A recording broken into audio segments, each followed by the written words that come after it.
Hey everybody, this is 22 Tiger Dude. I am here with my guest star J53518 to do our spoiler review for The Amazing Spider-Man 2. Show yourself, J5. I have come from another grave. I'm just kidding.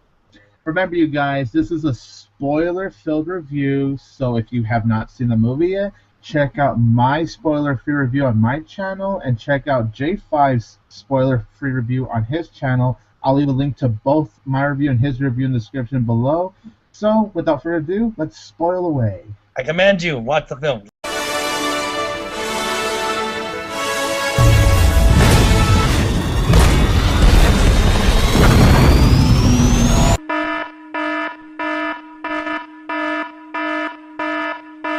For those of you wondering who Maxwell Dillon is, in the comics, he wasn't a nerd for Oscorp. For the first thing is the villains. We gotta talk about the villains first. First one is Electro. Electro's real name is Maximilian Dillon. He was an electrical engineer that got electrocuted to become Electro. Now, the movies took a very more modern and appropriate approach. Very violent, actually, which was interesting. That poor Maxwell Dillon was a shunin. He was a Lowell's cow. Not really. I guess we can say he was more of a forever alone kind of guy. From what I heard in the comics, Electro's supposed to actually be yellow? Yes. Actually, for those of you confused, why is he blue? In the comics, in the Ultimate Universe, he's pure power, which means he's at pure electro. He has pure electricity, which I think was a good idea to show the strength of his abilities. Yeah, one of the things I do want to say is that I really loved how this movie opened up with Peter Parker's parents and what they've been up to. Yes. It definitely answers the questions from the original film, because the original film, you got some things going on, but you didn't get fully explained answers of what they're really up to. So I'm definitely really glad that the second movie explained all of that stuff. And it was also a very powerful way to open it up too, dude, because what happened on the plane and when they were going to crash down and die, I was actually getting kind of a bit emotional there because it was pretty cool. But also in the comics, they also helped out with Oscorp. That's true. Actually, they also helped with S.H.I.E.L.D. a little bit. In the Ultimate Universe, they became agents of S.H.I.E.L.D., which if you know from Agents of S.H.I.E.L.D., they reference other agents in the series. But I do love the match between Spider-Man's first contact with Electro and the final battle. That was kind of cool. I like the final battle because I like that very tech electric armor he has on and that he has the power of everything, but it took electricity to kill electricity, so that's kind of funny. Fire against fire. I also really like how after that, powerful opening, we get to the scene where Spider-Man is, trying to stop Rhino, Paul Giamatti as the crazy little Rhino, and I really liked him as Rhino. As I said in my review, I thought Paul Giamatti, while he's not the strongest villain, I do think he is the best villain in this film. I thought he was more better and more fun than Electro, and especially the last-minute shoehorn villain, Green Goblin. Rhino, I did like the way he looked. The only disappointment was he wasn't a guy in a suit. I was kind of disappointed that he was in a robotic suit. Now, that goes into the more ultimate side of the film than just the classic side of the films. Yeah, the Rhino does not get his suit until literally the final couple of minutes of the film, which I'm okay with. I enjoyed Rhino's appearance in the beginning and the ending of the film. What I really like about the end of the film, we'll discuss about later. But other things I did want to talk about was definitely the Harry Osborn. I thought Dane DeHaan was really good in it. And of course, Dane DeHaan, he has this disease where he's going to almost die. And I understood the purpose of that, but in my opinion, that storyline was a little bit of a filler because I do admit, while I do enjoy the film, it is a little bit too crammed with the plots, and I thought out of all the plots, I felt like the Harry Osborn plot could have been taken off, like just trimmed off easily, because it just felt like a filler to me when that was happening. That could have been a filler for the Sinister Six, actually. I think that would fit for the Sinister Six film that's coming up. I agree. And also with Jamie Foxx as Max Dillon, I couldn't buy Jamie Foxx as the creepy stalker. Like, he did do a good job trying to play, all stalkery-ish and kind of nerdy-ish. But for me, it just didn't work. He was just too cartoony, in my opinion. It wasn't until he was Electro where I was, buying Jamie Foxx as this role. Yeah, I didn't think he was a pedo bear or anything. He wasn't a big nerdy black pedo bear like the Turk from Scrubs with glasses. Yeah. But I think he was very good. He wasn't really a stalker, Tiger Dude. He's a very lonely guy. He's the underling. He's the average Joe that never gets credit. No one paid attention to him. He was Yeah, that's a good ridiculed, point, man. I just abandoned. didn't quite buy Yeah, him sorry, as man. that lonely man. Yeah, but he wasn't really a pedo bear. You don't see him looking up Gwen Stacy's skirt or some shit. He was a normal nerd that got treated like shit. So when he became a lecturer, he said, "Fuck that! I'm gonna shock all you motherfuckers." Yeah, it's true. Also, the electro scene in the middle, once the electro scene starts to pop up when he's in New York City, Yes, and I just really loved how that whole action scene was planned out, man. I love how you hear the soundtrack that Hans Zimmer composed, where every time he's using electricity, you hear "This is electro" or something like that. And it was just really cool, and it was just really intense. It was something new for a villain. And I also really enjoyed that one slow-mo shot, with the Spidey sense when Electro throws that car at Spider-Man, and you get that nice 40-second slow-mo shot of Spider-Man with the Spider-Man sense and the electricity. That was a really great scene that blew me away right there. I don't know why. I keep thinking James Franco wasn't the perfect Harry. I wasn't the Harry Osborn I thought of. I When I still thought he was a good Harry Osborn, though. was good socially as the good guy, but when I see Jane DeHaan, holy shit, this is what I think of in the comics. I mean, this guy is like a runned up. He's like a very spoiled kid. He didn't want everything to do with his father. As you know from the movie, he's expected a lot since he's the heir to the Oscorp Corporation. So you think, oh, he's very professional. No, he acts like a total prick and a dick to all the investors. And yes, just like in the other reincarnations, he's very teenager. He's a teenager. You can't expect. He's a young adult, so he's expected to be very chaotic and berserk. So, and we'll get to the Green Goblin look a little later because I have a lot to laugh about for that one.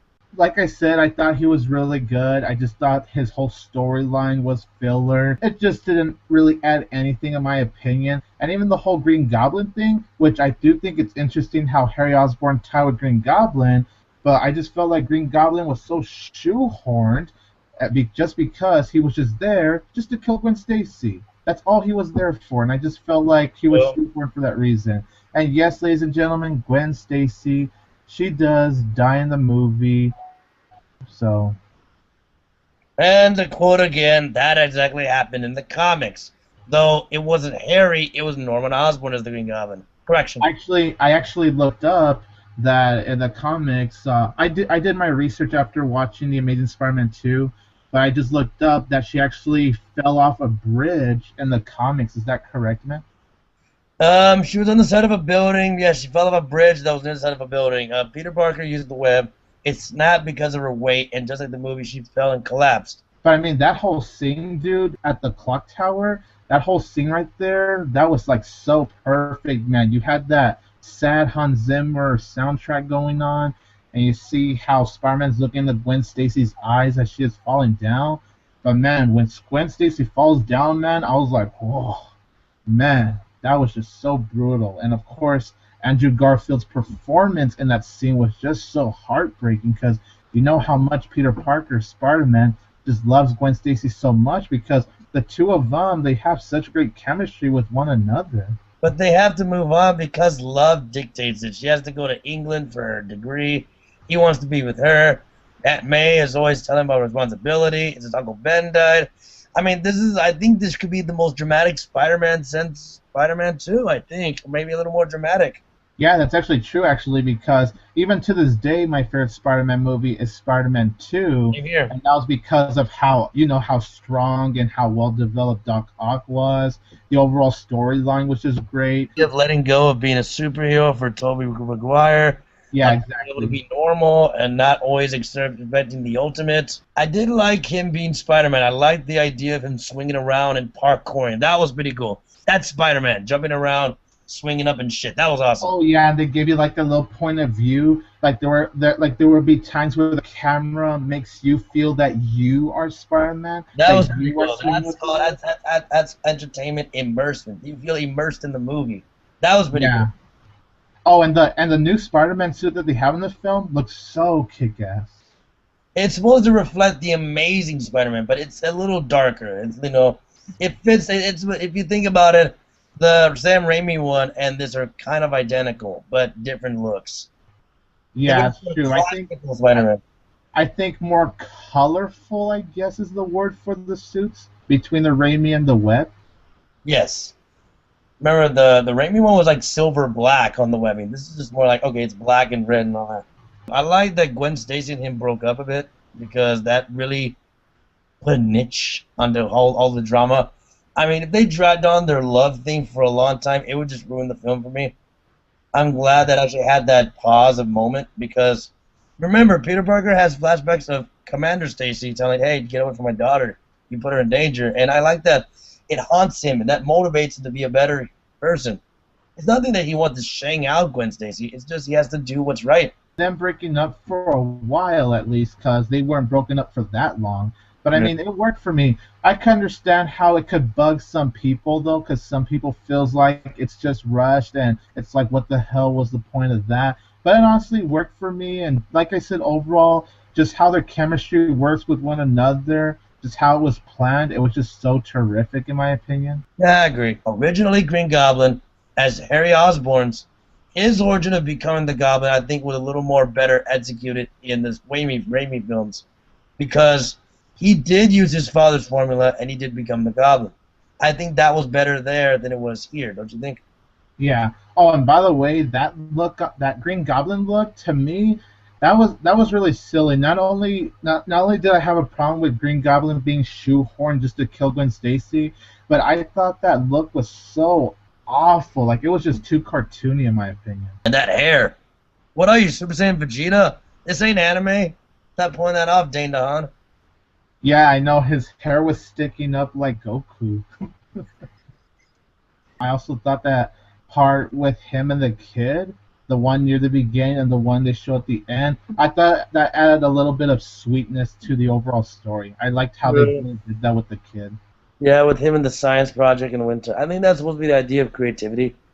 Because if But, you know that Peter Parker is very smart and, you know, but it was so fun. But I was cracking up though because it was funny how the little kid who dressed up as Spider-Man goes out there in front of Rhino, and Rhino's all like, "What the fuck?" I like Spider-Man's humor. They made him cocky and funny. That is a Oh, trademark. yes, yes. I can't believe I almost forgot about that. I really love some of the Spider-Man humor he added. That's very trademark to the character, and I'm glad they kept that in. I definitely cracked up hard, and my audience was cracking up hard. This scene was the when he was under the cover, and then Aunt May's all like, he's all like, I was cleaning out the chimney, and Aunt May's all like, we have no chimney. What? Really? I like the ending. It's sorry to disgrace you people and all rhinos everywhere. Bring it on, you spider! I want to hear your opinion on this, dude. But do you prefer that this movie ended with the funeral or with the Rhino thing? For me personally, I think it worked with the whole Rhino thing. I think that was a great way to actually end the film. I feel like the funeral should have been the ending. And then they could have started with the fight with the rhino and the kid and all that. Just Yeah. because it would have been a better atmosphere, personally. It would have set the tone.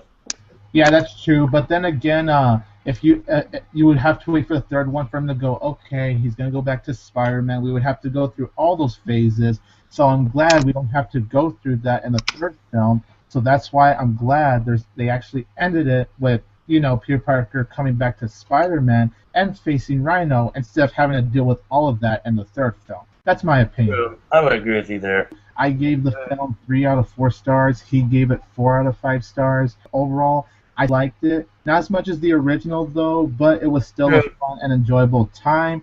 I do think Spider-Man 2 is the better sequel, but still, the Amazing Spider-Man 2, come on. It's still a very fun time, and you can't go wrong with Spider-Man. He's every nerd's dream. He's a teenage nerd with superpowers. How could you not get more real than that? Exactly. As always, it's J535 signing off. Thank you to do for this spoiler review of Spider-Man, Amazing Spider-Man 2. Thanks for joining, man. And this is 22 Tiger Dude saying, don't forget, I will always have Tiger Power!